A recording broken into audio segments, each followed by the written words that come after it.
안녕하세요. 울산 부동산 TV를 운영하고 있는 해운 부동산 중개 연구소 소장 이충훈입니다. 제가 울산 송정 지구의 해운 부동산 중개 연구소를 운영하면서 손님들이 건폐율 용적률 또는 울산 송정 지구의 건물 신축 시에 여러 가지 알아두면 좋은 개념들 설명해 달라는 분이 계셔서 또 막상 중개를 하다 보면 건폐율이 용적률이 잘 모르는 분이 계시더라고요. 그래서 오늘은 그에 대해서 울산 송정 지구의 건축 신축할 때 알아두면 유익한 개념들에 대해서 한번 살펴보도록 하겠습니다. 순서는 먼저 건폐율 용적률 건축 순서 조경에 대해서 살펴보도록 하겠습니다. 먼저 건폐율 용적률이라는 말이 나오는데 먼저 여기서 건폐율 용적률 알려면 대지 면적을 알아야 되고 건축 면적을 알아야 되고 연면적이라는 개념을 알아야 됩니다. 대지 면적은 말 그대로 내가 집을 지을 수 있는 땅의 면적이면 땅의 면적. 근데 무슨 이게 중요하냐? 근데 상식적으로 알아야 되는데 이 팽팽하면 모르겠는데 만약에 경사도에 만약 땅이 있는 분들은 어떻게 할 거냐? 만약 경사도 이렇게 남은 분들은 어떻게 했냐? 이와 같은 경우에는 경계선부터 경사도는 잘 모르니까 이게 이 면적을 말합니다. 수평 면적을 기준으로 합니다. 이렇게 수평 면적, 이렇게 경사도 면적을 졌다 하더라도 약간 수평 면적, 이 경계선과 경계선 사이의 수평 면적을 기준으로 이렇게 면적을 계산한다. 이게 바로 대지 면적입니다.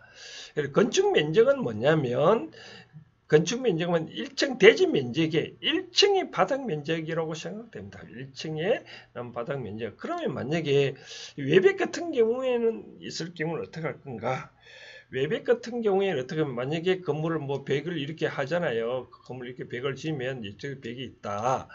벽이 있으면 건축 면적을 어떻게 계산할 건가 보면 요 외벽의 중심선은 이렇게 보세요.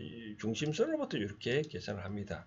외벽으로 이렇게 이제 여기서 예를 들어서 대지가 있으면 요가의 면적을 계산하는 게 아니라 요사의 면적을 하는 게 아니라 외벽이 있으면 요 외벽 가운데 중심선으로부터 이렇게 요사의 면적을 기준으로 한다. 이게 바로 면적이다. 그래서 우리가 건축 면적을 따질 때는 우리가 건물 1층, 2층, 3층을 짓는다면 1층에 이와 같이 바닥 면적을 합계할 건축 면적이라 한다라고 생각하면 되고 연면적은 뭐냐면 이와 같이 우리가 2층, 3층 지을 때 1층, 2층, 3층 각각 바닥의 면적의 합계액을 연면적이라 합니다.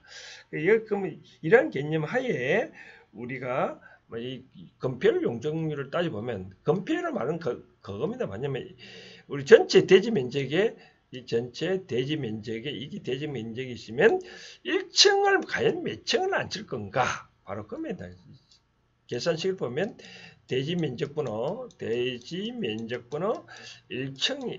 바닥 면적입니다. 그래서 1층의 바닥 면적이 바로 이와 같이 건폐율입니다. 그러면 예를 들어서 우리가 상식적으로 봤었을 때 우리가 대지가 만약에 50%다. 그러면 이거 대지 면적이 여기까지 50%면 여기까지 밖에 1층이 못 친다는 거죠. 그렇죠?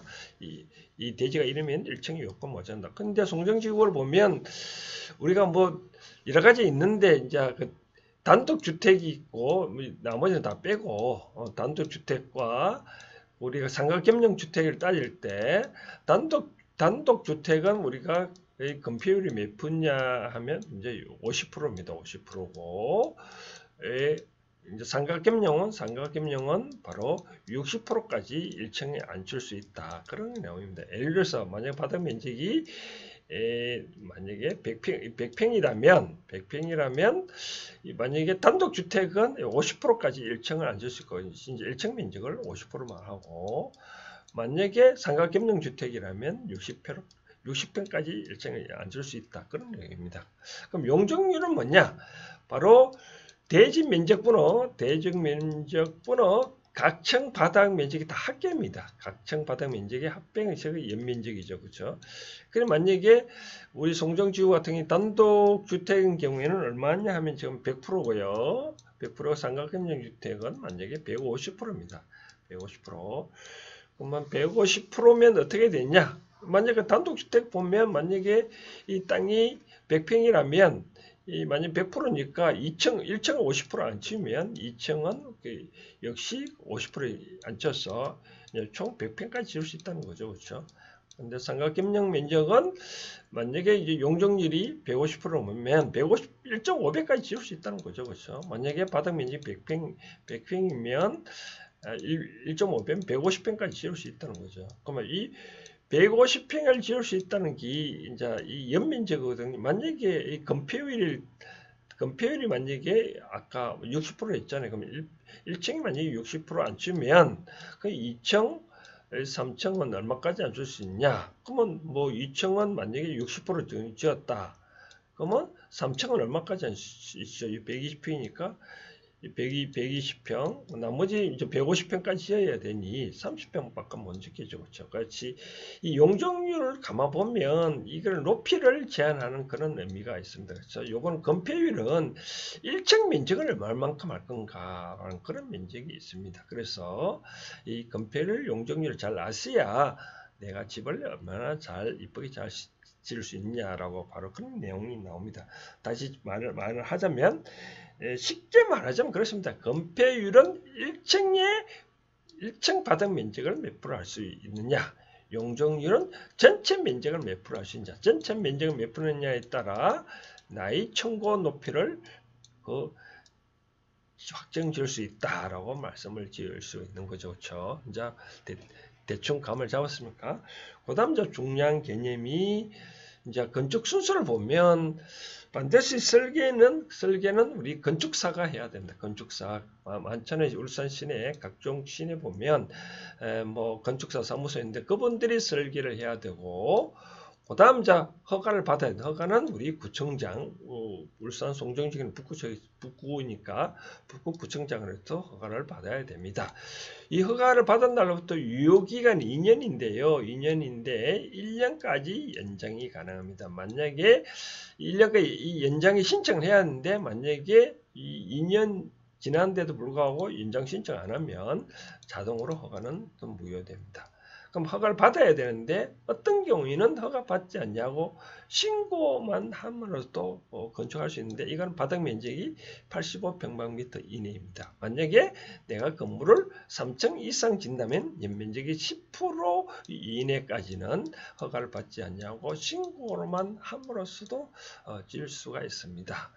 과연 이걸 갖고 어떻게 이제 활용할 수 있냐면 과거에 이제 우리가 뭐 60평방미터 이하는 요즘은 무조건 종건에서 종합건설을 지어야 되지만 과거에는 뭐 60평방미터 이하는 뭐 종건 안 지어도 되거든요. 그와 같은 경우에는 종건 안 짓기 위해서 처음에는 뭐 300평방미터 정도는 신고를 해가 짓고 다시 또 한 20% 정도 20평방미터는 다시 또 신고를 해서 지을 수 있도록 이와 같이 편법을 썼는데 아무튼 신고 사항은 바닥 면적은 85m 이내는 신고만 함으로써도 할 수 있다.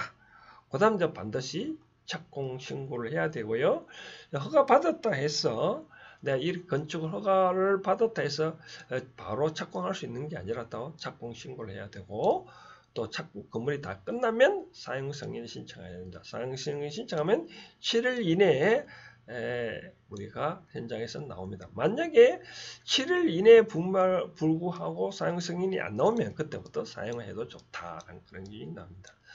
또 그 다음 최고로 많이 나오는 이제 조경이 내놓는데요. 조경은 대지 면적의 200평방 이상 경우에는 반드시 조경을 해야 된다. 근데 송정지구는 상가나 단독이나 다 200평방미터 이상이기 때문에 조경을 해야 된다. 조경을 해야 되고 그럼 조경을 얼마 한가? 건축물의 연면적이 1000m 미만인 경우에는 대지 면적이 5% 이상은 반드시 조경을 해야 된다. 예를 들어서 상가겸용주택이 내가 갖고 있는 게 만약에 100평이다.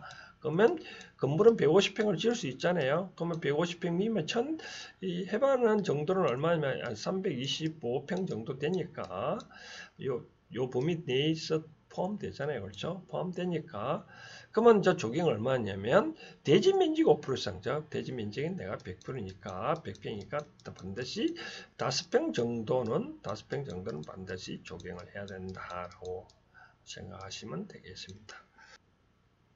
처음부터 다시 살펴보면 건폐율 용적률 개념이 알아봤는데 아까 다시 설명하자면 건폐율은 바로 1층 바닥 면적을 얼마나 하냐는 거, 용적률은 전체 면적을 어떻게 할 건가, 바로 그런 내용입니다. 대지 면적은 내가 땅을 몇 평 갖고 있냐는 거고, 건축 면적은 우리가 먼저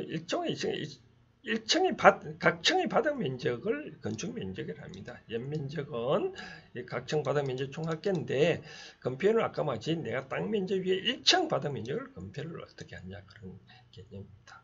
그 다음 건축 순서를 다시 설명하면, 설계는 건축사에 되고 허가는 구청장, 그 허가 받고 난 다음에 반드시 또 착공 신고를 해야 되고 사용승인 신청은 7일 이내에 해야 된다 라고 보시면 되고요. 마지막 아까 설명한 대로 조경은 대지 면적이 반드시 200평 넘기 때문에 200평만 이상이면 반드시 얼마 해야 된다고요? 우리 건축물은 대부분 우리 1000평방미터 미만 지으니까 반드시 대지 면적의 5% 이상은 반드시 조경이 있어야 된다. 조경이 5% 이상 안 되면 건축 허가도 나지 않냐고 준공도 사용승인도 안 난다라고 하시면 될 것 같습니다. 끝으로 추가만 하나 더 하자면 일조권인데요. 이 일조권이 뭐냐면 바로 이런 내용인데, 예를 들어서 이렇게 집이, 이 땅이 이렇게 있으면, 이렇게 있다. 그러면 이게 만약 북쪽이다. 그러면 어떻게 되냐? 이게 남쪽이 정북 방향이면, 그럼 집도 여기도 지을 수도, 여기도 지을 수 있잖아요. 그러면 어떻게 하냐면, 이 사람은 문제는 되지 않냐? 이 사람은 반드시 정북 방향으로 여기가 북쪽이잖아요, 그렇죠? 그럼 이 사람은 인접대지 경계선으로부터 반드시 1.5m 이상은 거리를 둬야 된다. 즉 건축 높이가 9m 이하인 경우에는 반드시 1.5m를 떼어야 된다. 그럼 어떻게 된다고요? 9m, 내가 9m 이하라면, 이 경계선이라면 인접대지 경계선으로부터 1.5m 떼어야 되니까 이렇게 건물을 이렇게 지어야 된다는 거예요. 만약에 9m 넘으면 어떻게 돼? 건물 높이의 그 50% 이상은 거리를 둬야 된다. 만약 10m, 천건 높이 10m면 5m를 떼어야 되겠죠. 그렇죠? 이와 같이 정북 방향으로, 이 정북 방향 말은 이 북쪽 방향, 통상 해가 이쪽으로 뜨잖아요. 그렇죠? 해가 이쪽에 있으니까, 이 북쪽 집을, 그 일조권을 확보하기 위해서는 반드시 이쪽에 남쪽에 있는 집은 바로 인접대지 경계선으로부터 9m, 청고가 9m 이하인 경우에는 1.5m를 떼어야 된다. 1.5m 이상을 떼어야 된다. 만약 9m 이상이면 50% 정도 청고 높이를 떼어야 된다. 이것도 하나 알아두시면 좋을 것 같습니다. 바로 그런 내용이 바로 정북 방향으로 1.5m 이상 거리를 둬야 한다라고 나와 있습니다. 추가적으로 더 궁금한 사항이 있으면 해온 부동산 중개연구소로 전화 주시거나 내방을 하시면 상세하게 건축을 어떻게 할 것인가, 또 건축할 때 주의사항에 대해서도 상세히 설명을 드리겠습니다. 언제든지 편안하게 내방을 하셔서 상담을 무료로 받아가시면 좋을 것 같습니다. 이상입니다.